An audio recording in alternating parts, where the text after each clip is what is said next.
Olá pessoal, um abraço, seja bem-vindo ao Rede Hoje TV News e vamos então às notícias do dia, só depois da vinhetinha.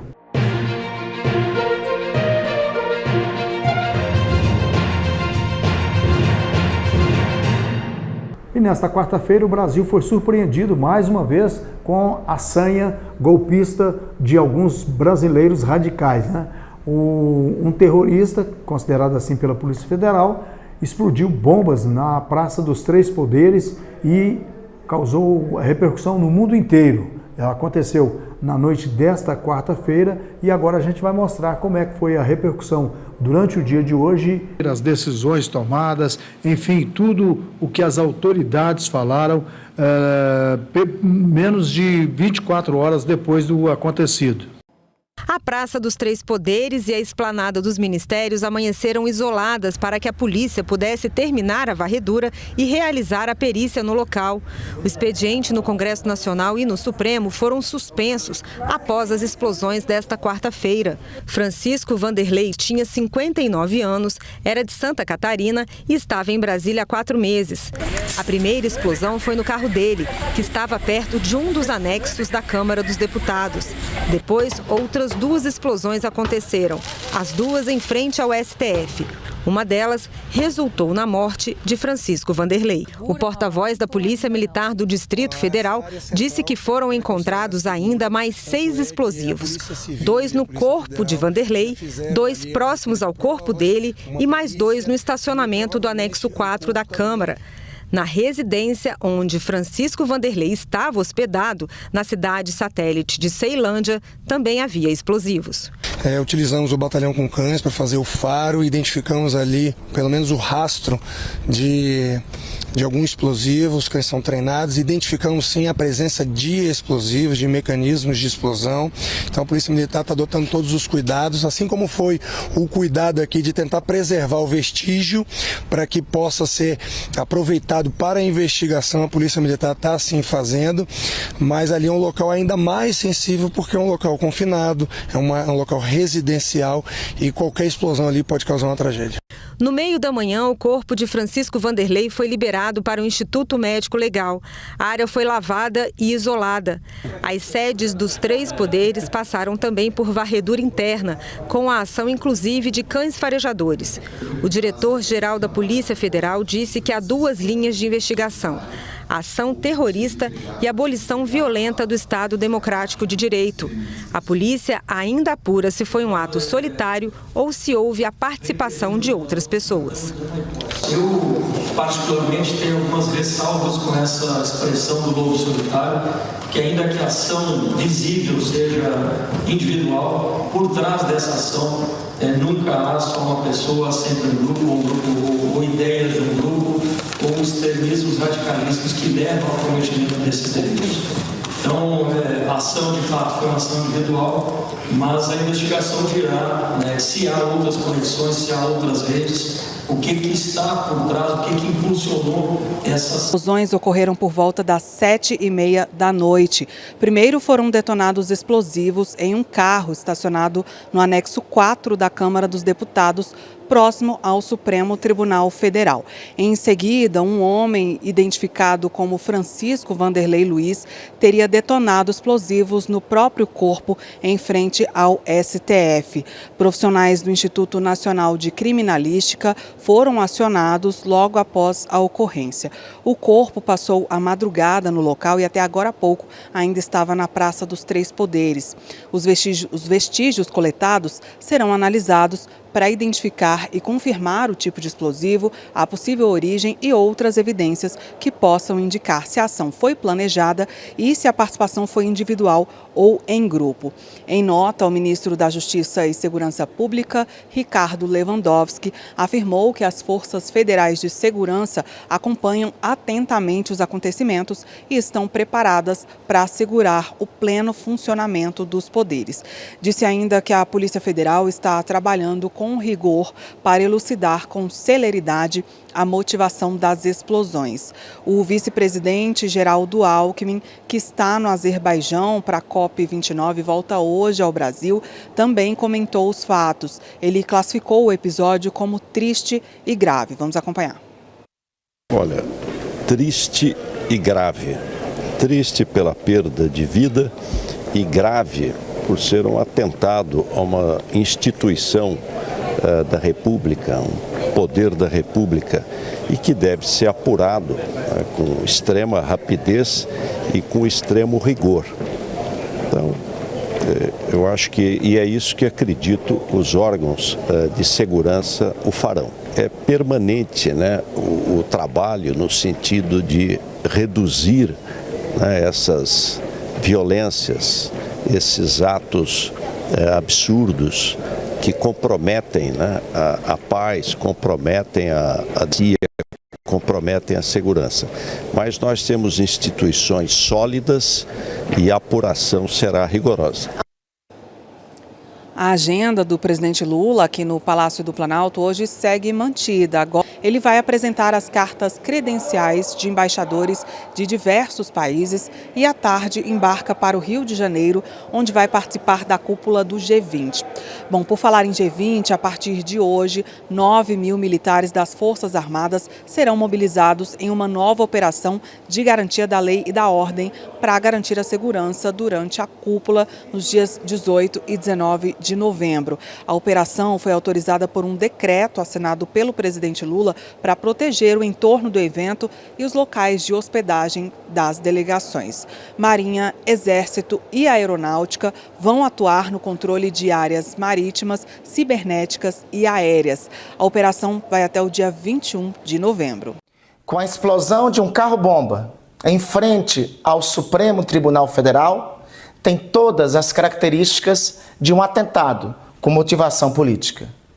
Se assim for confirmado, se trata do mais grave atentado à democracia brasileira desde 1985, com a redemocratização. Similar somente aos atos golpistas de 8 de janeiro, a isso só tem um nome a ser dito. Isso se trata de fascismo, delinquência, e deve ser combatido como tal. O fascismo é este movimento que busca disseminar o ódio, dividir brasileiros e agora, além de destruir as instituições da República e da democracia brasileira, também busca ceifar a vida de inocentes. Que as apurações sejam rigorosas para encontrar os responsáveis e eventuais mandantes. Mas, sobretudo, e o mais importante a essa altura, é a união de todos os brasileiros. Nós somos um só país, uma grande nação. Nunca coube divisões artificiais entre nós. Neste momento difícil para a nossa democracia, só uma resposta é possível. Dentro do nosso livro maior, a Constituição da República, diante da lei, a intolerância do fascismo e da disseminação do ódio, a resposta tem que ser a Constituição, a lei e a união. A proposta que pode mudar a jornada de trabalho do brasileiro ganhou destaque nas redes sociais nos últimos dias. A deputada Érica Hilton, do PSOL de São Paulo, propõe a chamada PEC 6x1 para acabar com a jornada de 6 dias de trabalho por um dia de descanso.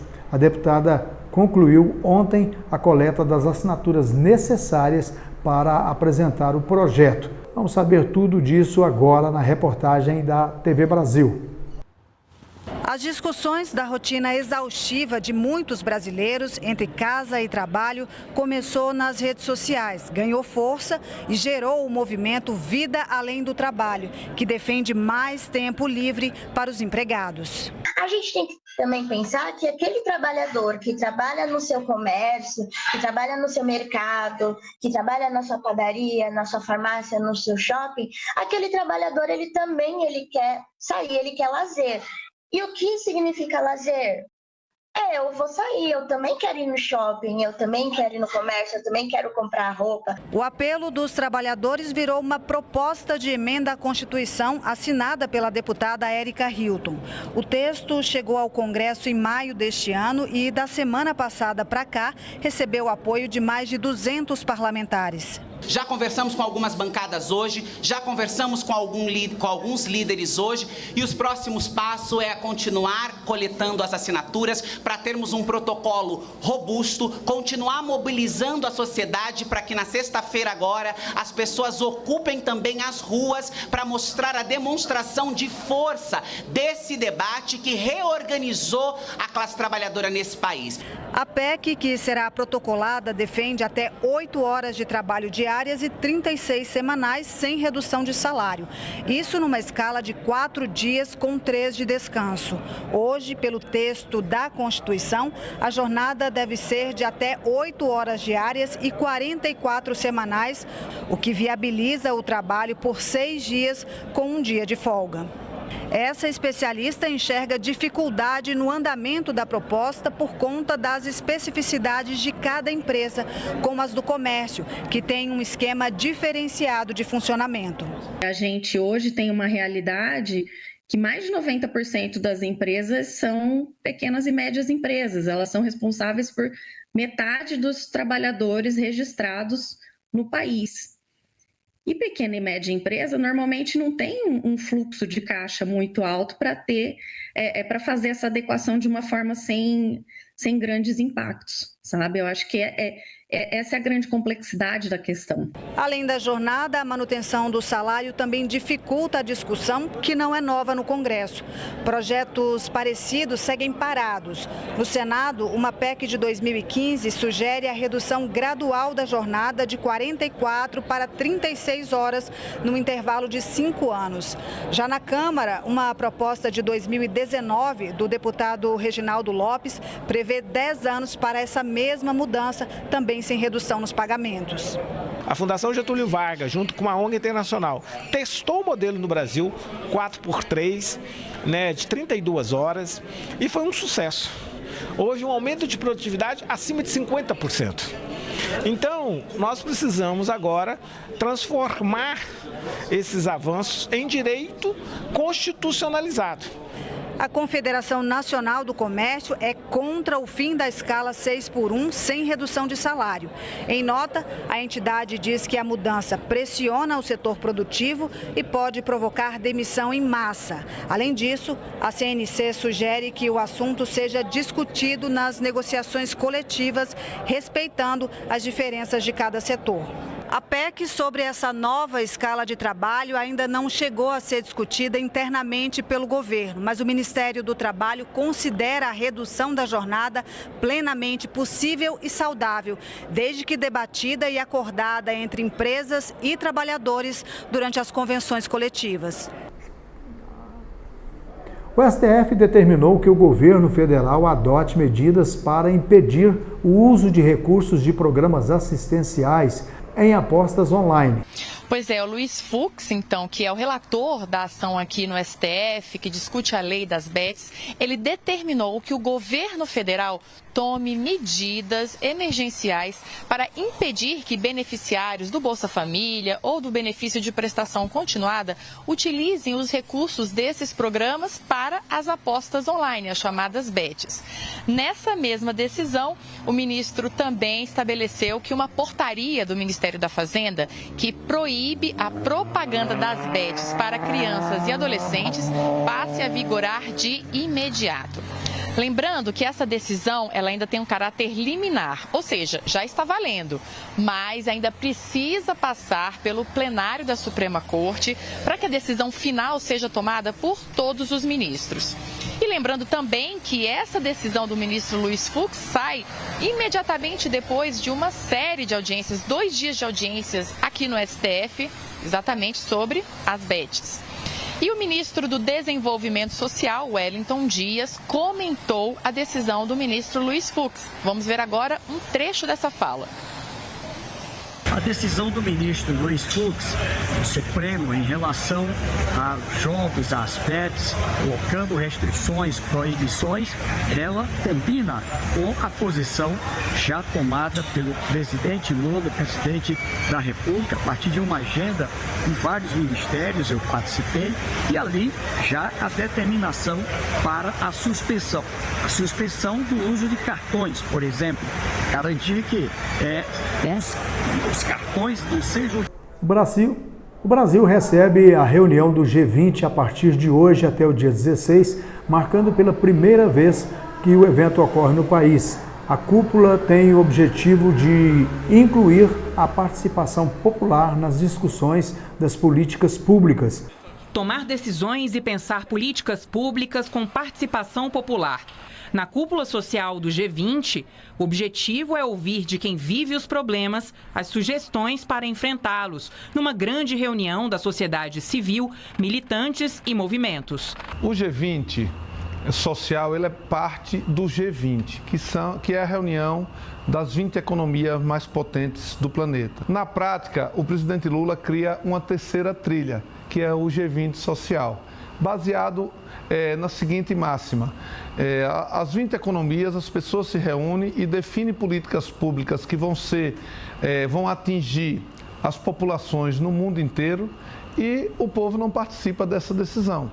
Então, na presidência do Brasil do G20, que é deste ano, o presidente Lula definiu essa terceira trilha, que podemos chamar assim, que é o G20 social. Serão 3 grandes eixos debatidos: combate à fome e às desigualdades, mudanças climáticas e sustentabilidade e reforma da governança global. E quando se fala em participação popular, o Brasil tem experiência nesse processo. A gente tem uma tradição nacional muito importante. Políticas públicas essenciais, como Bolsa Família, Minha Casa Minha Vida, cisternas no semiárido, nasceram dessa participação.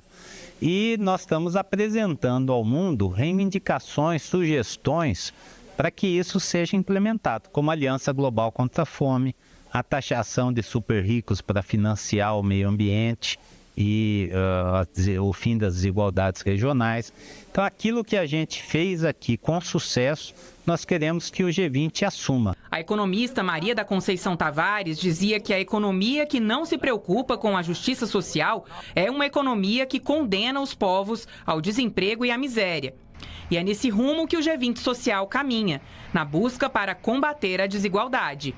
Se os governantes que vão estar nessa grande reunião do G20, eles só olharem para a urbanização, para a beleza de cidades, para querer premiar a cidade porque é bonita, não. Isso aí, para mim, não diz nada. Eu diria para esses governantes: olhem para a juventude, olhem para as crianças, entrem com ações públicas, medidas públicas que favoreçam as crianças, os jovens, os adolescentes, para que eles se tornem homens, para que eles se tornem pessoas melhores, possam se tornarem professores, advogados, engenheiros, médicos. A ideia da presidência brasileira do G20 é consolidar a participação popular para que as vozes da sociedade sejam ouvidas em todas as futuras edições da cúpula. São grupos de engajamento que vai desde movimentos sociais, mulheres, juventude, startups, negócios,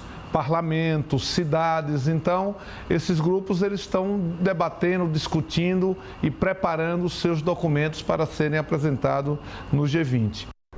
Vamos ver agora uma abordagem policial em Santa Catarina.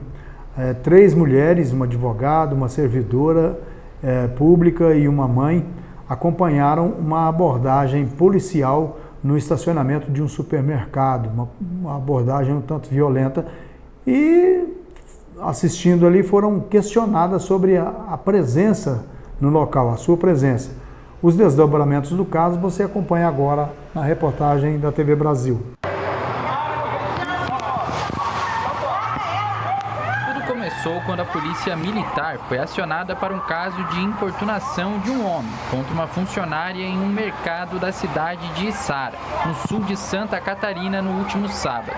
A advogada Aline Borges estava acompanhada da mãe e do namorado no estabelecimento, quando viu a abordagem e se aproximou do local. E foi aí que a discussão iniciou. Em vídeo gravado por testemunhas, já no estacionamento do mercado, é possível ver os policiais levando a advogada para a viatura e também agredindo a mãe, servidora do Ministério Público, com um tapa no rosto.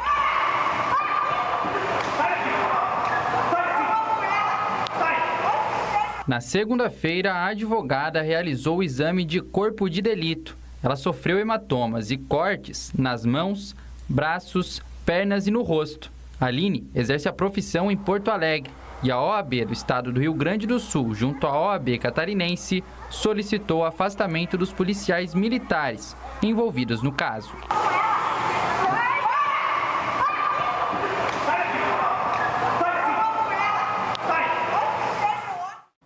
A Polícia Militar de Santa Catarina se manifestou por nota, dizendo que está apurando as atitudes dos agentes e o inquérito que foi instaurado pela própria polícia.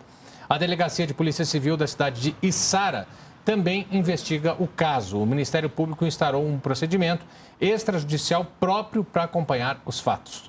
Os tribunais regionais, estaduais e federais em todo o país trabalham para revisar os processos de pessoas privadas de liberdade. A ação, coordenada pelo Conselho Nacional de Justiça, deve revisar, até o final deste mês, cerca de 500 mil condenações. Mais de 600 mil pessoas, a mesma quantidade de habitantes de Aracaju, capital do Sergipe, dentro de prisões por todo o país. O Brasil possui a terceira maior população encarcerada do mundo e 70% desses presos são negros. Para especialistas, reduzir o número de pessoas em cadeias e penitenciárias pode ser uma estratégia de combate ao crime organizado. Retira uma espécie de exército de recrutamento, tira aquela pessoa, digamos assim, de um circuito de se tornar ainda mais criminoso.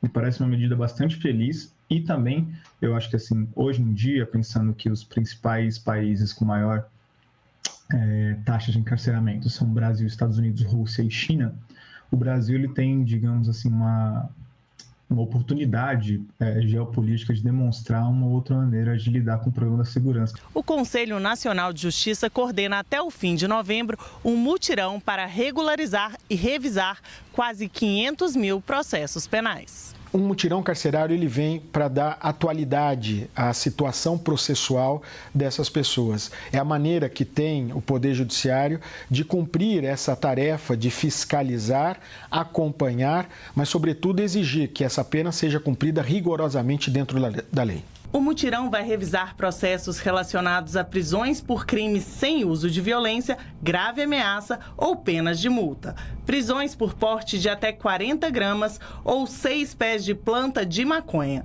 Revisão das prisões preventivas com duração maior que 1 ano e revisão de processos em que o condenado já cumpriu a pena ou teria direito à progressão de regime ou livramento condicional.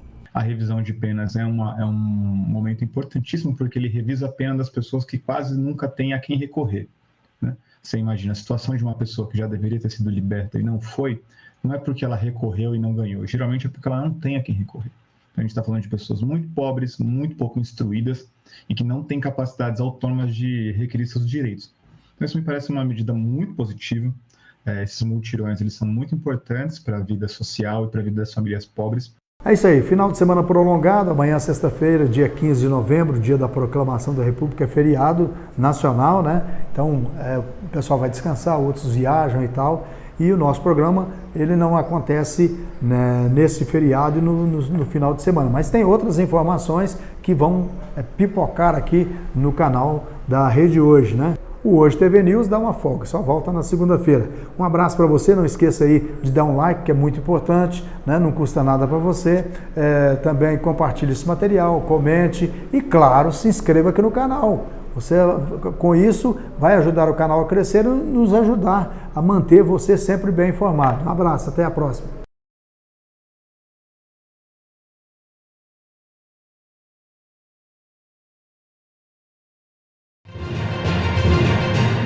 Laboratório de Análises Clínicas Thiago Hugo, padrão de qualidade em análises clínicas, podemos fazer a diferença na vida de muitas pessoas.